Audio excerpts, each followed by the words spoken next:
पापा, कभी कभी ना सबसे मजेदार कहानियां हमें बिल्कुल आम सी जगहों पर मिलती हैं, जैसे कि अपने ही किचन में। तो चलिए आज एक ऐसे ही दिल छू लेने वाली कहानी सुनते हैं जो बनी है आटे, थोड़ी सी मस्ती और ढेर सारे प्यार से। तो चलिए कहानी की दुनिया में चलते हैं।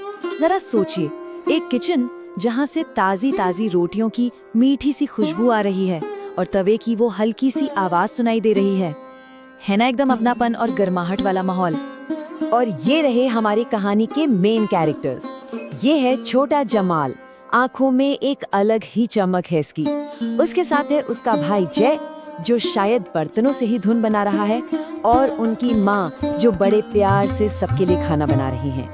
तो जमाल की माँ बना क्या रही हैं? वो बना रही हैं रोटियां। रोटी मतलब वही मुलायम गोल सी ब्रेड जो कई घरों में रोज बनती है। और आज की हमारी कहानी का हीरो यही साधारण सी रोटी है। अपनी माँ को इतनी आसानी से एकदम गोल गोल रोटियां बनाते देख जमाल को ऐसा लग रहा है मानो कोई जादू हो रहा हो, और अब वो भी इस जादू का हिस्सा बनना चाहता है। तो बस वो हिम्मत जुटाता है और आगे बढ़ता है। और यहीं से इस एक छोटी सी रिक्वेस्ट के साथ जमाल का अपना एडवेंचर शुरू हो जाता है। वो अपनी माँ से बस थोड़ा सा आटा मांगता है और माँ भी मुस्कुराकर उसे आटे की एक छोटी सी गेंद दे देती है। इसको कहते हैं लोई। तो ये लोई अब जमाल की है। अब असली चैलेंज शुरू होता है और जमाल एकदम तैयार है। जमाल अपनी माँ के हर स्टेप को कॉपी करने की कोशिश करता है। वो बेलन पकड़ता है, थोड़ा सूखा आटा लगाता है, लेकिन अरे ये तो उतना आसान है ही नहीं जितना दिख रहा था। और बस यहीं पर जमाल कहानी की सबसे बड़ी पहेली से टकराता है। भाई, आटे की इस गेंद को एकदम चांद जैसा गोल कैसे बनाया जाए? ये तो वाकई में एक मुश्किल काम है। जमाल की मेहनत का नतीजा कुछ ऐसा दिखता है।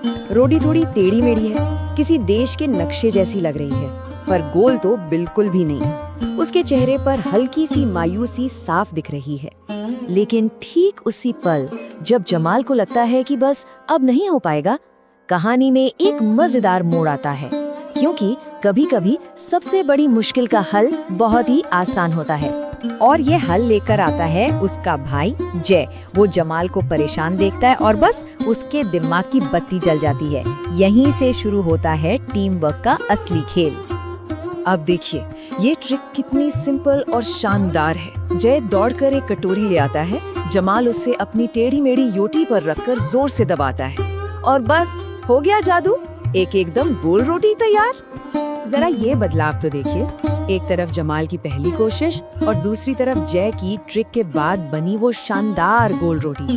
वाह, क्या कमाल का फर्क है ना? तो जब मेहनत और स्मार्ट आइडिया एक साथ मिल जाते हैं ना, तो नतीजा हमेशा मीठा ही होता है। अब वक्त है इस कामयाबी का स्वाद चखने का। माँ जो बड़े गर्व से अपने बेटों का ये टीम वर्क देख रही थी, अब मदद के लिए आगे आती हैं। वो बहुत प्यार से जमाल की रोटी उठाकर गरम तवे पर डाल देती हैं। और फिर आता है कहानी का सबसे सैटिस्फाइंग मोमेंट। जैसे ही रोटी सिकती है, वो एक गुब्बारे की तरफ फूल जाती है। ये इस बात का सबूत है कि उनकी मेहनत और टीम वर्क दोनों ही सफल रहे। और आखिर में जमाल और जय मिलकर अपनी बनाई हुई रोटी खाते हैं।